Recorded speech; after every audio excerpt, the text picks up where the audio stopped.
Welcome to ৰঞ্জিতাজ videos মোৰ মৰমৰ তৃতীয় শ্ৰেণীৰ ছাত্ৰ ছাত্ৰী আজি তোমালোকৰ ভিডিঅ' হ'ব তোমালোকৰ নতুন কিতাপ আমাৰ চৌপাশৰ পৰিৱেশ কিতাপৰ পৰা আজি আমি আলোচনা কৰিম মৰমৰ ছাত্ৰ ছাত্ৰী তোমালোকৰ আগৰ ভিডিঅ'ত অধ্যায় 1 পৰিয়াল আৰু আমাৰ সমাজ অধ্যায়ৰ পাঠ 1 আমাৰ পৰিয়াল পাঠ 2 আমাৰ বিদ্যালয় পাঠ 3 আমাৰ গাঁও আলোচনা কৰা ভিডিঅ' মোৰ চেনেলত আছে এতিয়ালৈকে চোৱা নাই যদি চাই ল'বা আজি আমি আলোচনা কৰিম পাঠ 4 আমাৰ উৎসৱ পাঠ 4 আমাৰ উৎসৱ এইটো কিহৰ ছবি হয় হোলী এইটো চোৱা কিহৰ ছবি এইটো বৰদিন হয়নে খ্ৰীষ্টমাছ হয়নে নহয় বৰদিন এইটো চোৱা বিহু হয় নহয় বিহু এইটো দুৰ্গা পূজা ধুনীয়াকৈ দিয়া হৈছে এইটো ছবি চোৱা ঈদ ঠিক আছে মই তোমালোকক মাতি শুনালোঁ ভালকৈ শুনিছা চাগে এতিয়া আমি আলোচনা কৰোঁ আহা ওপৰৰ ছবি কেইখনত দেখুওৱা উৎসৱসমূহৰ নাম কি কি মই এতিয়া ক'লোঁ হোলী হয়নে বৰদিন বিহু দুৰ্গা পূজা ঈদ এইবোৰৰ উপৰি তোমালোকে আৰু কি কি উৎসৱ পালন কৰা তোমালোকে কি কি উৎসৱ পালন কৰা আমি আৰু বহুত উৎসৱ পালন কৰোঁ হয়নে যেনেকৈ আমি বৈশাগু কৰম পূজা বাইশো আলি আই লৃগাং হয়নে তোমালোকৰ অঞ্চলত উদযাপন কৰা উৎসৱসমূহৰ বিষয়ে শিক্ষক শিক্ষয়িত্ৰীক সুধি আলোচনা কৰা তোমালোকৰ অঞ্চলত আৰু বহুতো উৎসৱ পালন কৰা হয় হয়নে ধৰ্মীয় উৎসৱ যেনেকৈ ছট পূজা পালন কৰোঁ হয়নে নহয় বহুতো উৎসৱ আছে তোমালোকে আলোচনা কৰি ল'বা উৎসৱ বুলিলে সাধাৰণতে আনন্দ কৰা নতুন কাপোৰ পিন্ধা নানা ধৰণৰ খোৱা বস্তু তৈয়াৰ কৰি খোৱা ঢোল পেঁপা বজোৱা ফটকা ফুটোৱা নৃত্য কৰা গীত গোৱা আদিবোৰ আমাৰ মনলৈ আহে উৎসৱৰ যোগেদি আমাৰ মাজত মিলা প্ৰীতি আৰু একতাৰ ভাৱ গঢ়ি উঠে উৎসৱসমূহে সামাজিক পৰম্পৰা আৰু সংস্কৃতি ৰক্ষা কৰে এতিয়া আমি আলোচনা কৰিম ক্ৰিয়াকলাপ 1 ক্ৰিয়াকলাপ 1ত দিয়া হৈছে উৎসৱভেদে আমি কিছুমান বিশেষ খাদ্য প্ৰস্তুত কৰোঁ উদাহৰণস্বৰূপে ভোগালী বিহুত নানা তৰহৰ পিঠা পনা জা জলপান প্ৰস্তুত কৰা হয় ঈদত চেৱৈ পোলাও আদি প্ৰস্তুত কৰা হয় তলত উল্লেখ কৰা উৎসৱসমূহত কোনবিধ খাদ্য বিশেষভাৱে প্ৰস্তুত কৰা হয় তালিকাখনত লিখা ঈদ বিহু খ্ৰীষ্টমাছ দুৰ্গা পূজা আমাক ইয়াত উৎসৱৰ সময়ত প্ৰস্তুত কৰা খাদ্য ছবি দিয়া হৈছে উৎসৱৰ নাম আমি লিখিব লাগে ইয়াত চোৱা তোমালোকে ছবি চাই গমেই পালা পিঠা হয়নে লাৰু পিঠা বিহু চেৱৈ ঈদ হয়নে খ্ৰীষ্টমাছ হয়নে দুৰ্গা পূজা ঠিক আছে তোমালোকে ইয়াতে লিখি ল'বা কিতাপত লিখিলে কাঠ পেঞ্চিল ব্যৱহাৰ কৰিবা জানি লওঁ আহাত দিয়া হৈছে কিছুমান দিৱস আমি ৰাষ্ট্ৰীয়ভাৱে পালন কৰোঁ উদাহৰণস্বৰূপে স্বাধীনতা দিৱস গণৰাজ্য দিৱস শিশু দিৱস শিক্ষক দিৱস যোগ দিৱস তোমালোকৰ পৰীক্ষাত আহিব পাৰে ৰাষ্ট্ৰীয়ভাৱে পালন কৰা উৎসৱৰ নাম লিখা তো তোমালোকে তেতিয়া লিখিব লাগিব স্বাধীনতা দিৱস গণৰাজ্য দিৱস শিশু দিৱস শিক্ষক দিৱস যোগ দিৱস ঠিক আছে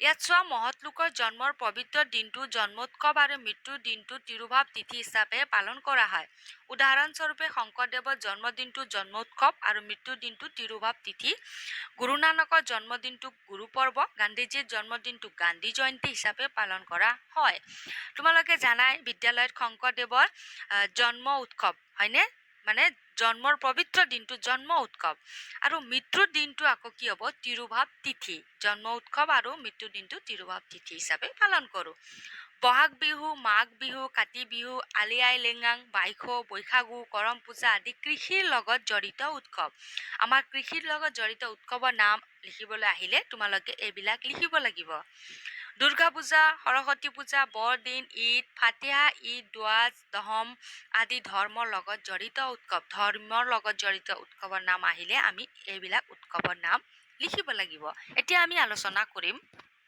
লিখু আহাত দিয়া হৈছে তোমালোকৰ বিদ্যালয়ত কি কি দিৱস পালন কৰা হয় কি কি দিৱস পালন কৰা হয় যেনে ধৰা হ'ল স্বাধীনতা দিৱস শিশু দিৱস গণতন্ত্ৰ দিৱস শিক্ষক দিৱস হয়নে তো তোমালোকে লিখি ল'বা কোনবোৰ দিৱসত ৰাষ্ট্ৰীয় পতাকা উত্তোলন কৰি ৰাষ্ট্ৰীয় সংগীত গোৱা হয় কোনটো দিৱসত মই তোমালোকক উত্তৰ দেখাই দিম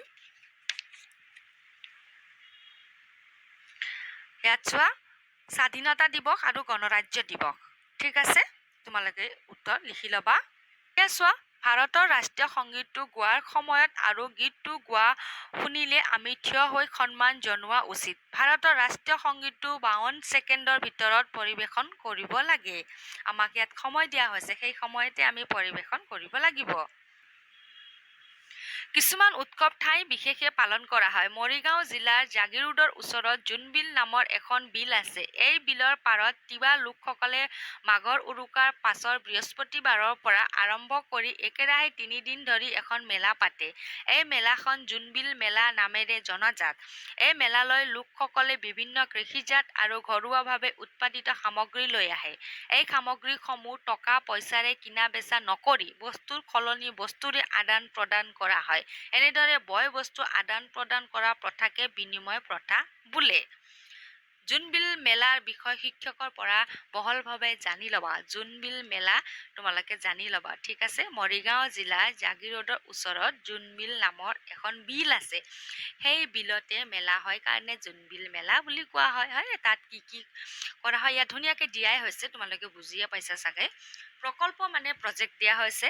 নিজৰ অঞ্চলৰ বিভিন্ন উৎসৱৰ ছবি সংগ্ৰহ কৰি একোটাকৈ এলবাম প্ৰস্তুত কৰিবা। ২-৩ জনীয়া দলত ভাগ লৈ ল'বা। প্ৰয়োজনত শিক্ষক আৰু অভিভাৱকক সহায় ল'বা, ঠিক আছে। এতিয়া দলীয় কাৰ্য, তোমালোকৰ এটা গ্ৰুপ কাম দিয়া হৈছে, দলীয়ভাৱে কৰিব লাগিব। উৎসৱে আমাৰ মাজত একতাৰ ভাৱ কেনেকৈ গঢ়িব পাৰে দলত আলোচনা কৰি লিখা। দলত তোমালোকে আলোচনা কৰিবা, ঠিক আছে। ক্ৰিয়াকলাপ ২ দিয়া হৈছে, চাই লোৱা। ইয়াত চোৱা তোমালোকে, এই ছবি মিলিব দীপাৱলী অথবা দেৱালী, এই ছবি মিলিব ইয়াত মিলিব, দুৰ্গা পূজা ইয়াত মিলিব, হোলী ৰং, ঠিক আছে। মই কৈ দিলোঁ ধুনীয়াকৈ, তোমালোকে মিলাই ল'বা। ইয়াত মিলাই দিলে আকৌ বুজি নোপোৱা নহয়, মই সেইকাৰণে মুখেদি মাতি শুনালোঁ, ধুনীয়াকৈ মিলাই ল'বা। এতিয়া চোৱা, শিক্ষকলৈ নিৰ্দেশনা দিয়া হৈছে। শিক্ষকে বিভিন্ন উৎসৱৰ বিষয়ে আলোচনা কৰিব আৰু স্থানীয় উৎসৱ আৰু বিদ্যালয়ত পালন কৰা দিৱসসমূহত অংশগ্ৰহণ কৰিবলৈ ছাত্ৰ ছাত্ৰীসকলক উৎসাহিত কৰিব। তদুপৰি ইণ্টাৰনেটৰ যোগেদি বিভিন্ন জাতি জনগোষ্ঠীয়ে পালন কৰা উৎসৱসমূহ আৰু উৎসৱত পৰিধান কৰা সাজপাৰ দেখুৱাই আলোচনা কৰিব। মৰমৰ ছাত্ৰ ছাত্ৰী, আমি ২য় শ্ৰেণীত পঢ়ি আহিছোঁ, হয়নে? ২য় শ্ৰেণীত তোমালোকে পঢ়ি আহিছা। ২য় শ্ৰেণীৰ কিতাপত ভালকৈ দিয়া হৈছিলে। এতিয়া অনুশীলনীত দিয়া হৈছে উত্তৰ লিখা। ক, তোমালোকে কি কি উৎসৱ পালন কৰা? এতিয়া আমি ইয়াত দিয়া প্ৰশ্নবোৰৰ উত্তৰ আলোচনা কৰিম।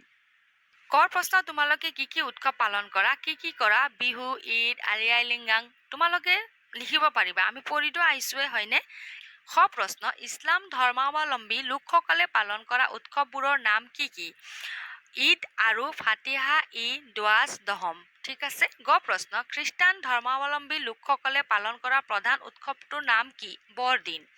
ঘ প্ৰশ্ন, তোমালোকে পালন কৰা উৎসৱত কি কি সাজপাৰ পিন্ধা আৰু কি কি খোৱা? মেখেলা চাদৰ পিন্ধা, হয়নে? আৰু যি পিন্ধা লিখিব পাৰিবা, মই মোৰ ফালৰ পৰা দিছোঁ দেই। আৰু কি খোৱা? নানা তৰহৰ পিঠা পনা, জা জলপান খাওঁ, ঠিক আছে। তোমালোকেও তোমালোকৰ ফালৰ পৰা লিখিব পাৰিবা।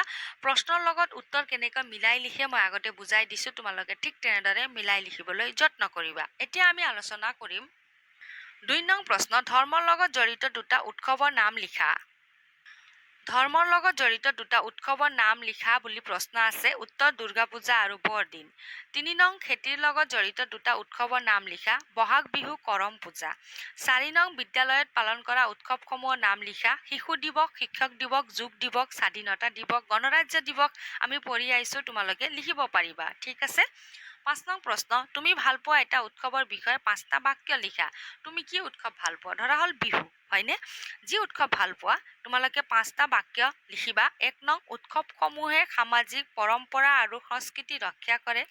2 নং, উৎসৱৰ যোগেদি আমাৰ মাজত মিলা প্ৰীতি আৰু একতাৰ ভাৱ গঢ়ি উঠে। 3 নং, উৎসৱত আমি নানা তৰহৰ পিঠা পনা, জা জলপান প্ৰস্তুত কৰোঁ। 4 নং, উৎসৱত আমি বহুত আনন্দ কৰোঁ। 5 নং, উৎসৱত আমি নতুন কাপোৰ পিন্ধোঁ। তোমালোকেও তোমালোকৰ ফালৰ পৰা লিখিব পাৰিবা।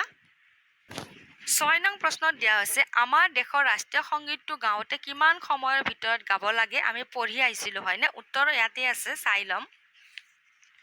চোৱা, ভাৰতৰ ৰাষ্ট্ৰীয় সংগীতটো 52 ছেকেণ্ডৰ ভিতৰত পৰিৱেশন কৰিব লাগে, ঠিক আছে। তোমালোকে লিখিবা উত্তৰ। ইয়াত চোৱা, মই লিখিয়ে থৈছোঁ, ইয়াৰে পৰাও লিখিব পাৰিবা, মই দেখাইয়ে দিলোঁ। 7 নং প্ৰশ্ন চোৱা, শব্দ শৃংখলাটোত থকা উৎসৱৰ নামবোৰ বাছি উলিয়াই বহীত লিখা। মই বাছি ওলাইছোঁ, চোৱা, বৰদিন, বহাগ বিহু, ঈদ, বাইশু, দেৱালী, দুৰ্গা পূজা। তোমালোকে আৰু যদি তোমালোকৰ ফালৰ পৰা বিচাৰি পোৱা লিখিব পাৰিবা, মই লিখিয়ে থৈছোঁ, এবাৰ চাই ল'ম।